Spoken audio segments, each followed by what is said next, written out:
Alfa Romeo, la marque émotion du groupe Stellantis, qui a été relancée par le très beau SUV Tonale, va voir arriver en 2024 son petit frère dans sa gamme.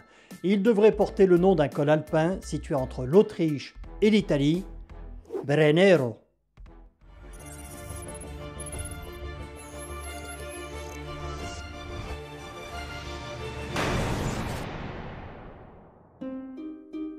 Bonjour à tous. Tout d'abord, très rapidement, une discussion que j'ai très régulièrement avec certains d'entre vous dans les commentaires. Pour un usage quotidien, je n'ai rien contre les voitures électriques, c'est hyper agréable à utiliser. Par contre, il faut pouvoir en amortir le coût. N'oubliez pas la TICPE qui a remplacé la TIPP et qui va bientôt alourdir très fortement le coût de vos recharges. Et pour finir, je pense que la technologie des batteries n'est pas encore à maturité. Je pourrais également parler des pneus qui s'usent davantage, de l'assurance qui est beaucoup plus chère ou des recharges qui ne sont pas toujours évidentes et parfois très longues, voire très chères sur les autoroutes. Et puis il y a aussi ces consoles avec 50 000 fonctions, souvent totalement inutiles. Pour moi, une voiture, ça doit être simple, fonctionnel et ergonomique. Un loueur ne doit pas mettre 30 minutes pour t'expliquer les fonctions de base, ce qu'ils ne feront pas de toute façon. Parenthèse refermée. Donc, dans la gamme Alfa Romeo, on a en haut de la pyramide le Stelvio, puis le Tonale, qui représente l'essentiel des ventes et qui est fabriqué, je crois, sur la même base que le Jeep Compass, la DS7 et la 3008. Vous me direz dans les commentaires si je me trompe. Et en 2024, on va voir arriver un SUV compact qui devrait s'appeler Brennero et qui sera fabriqué à Tychy, en Pologne, sur la même plateforme que les Fiat 600e, Jeep Avenger et le Peugeot 2008. Sauf que lui, il aura la classe.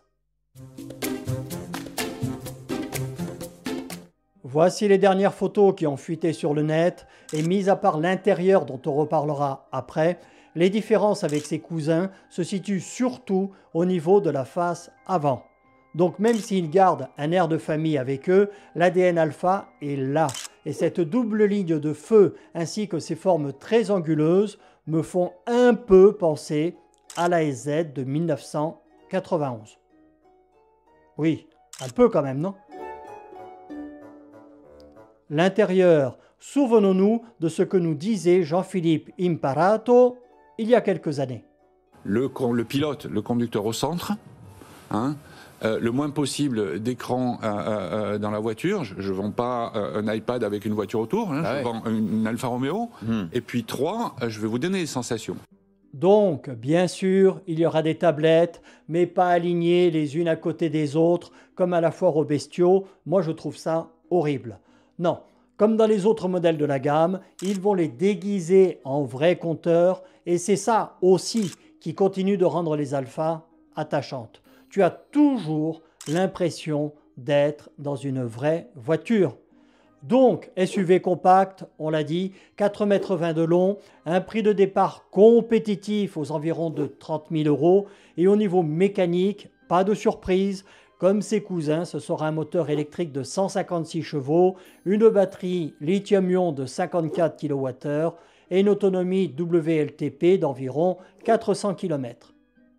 Donc, cette Tonale arborera des airs de faux coupé avec des poignées de porte arrière dans le montant des custodes, tout comme le Jeep Avenger, que personnellement, moi qui aime les gros 4x4, je trouve plus joli.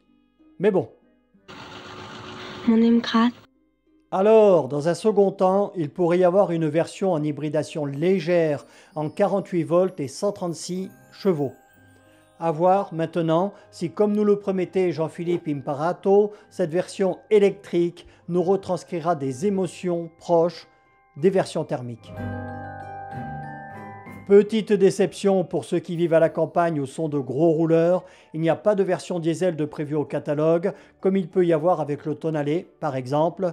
Et en conclusion, je pense qu'on peut dire que Stellantis mise beaucoup sur Alfa Romeo, qui est la marque qui compte le plus de clubs de fans dans le monde entier. Ne l'oublions pas.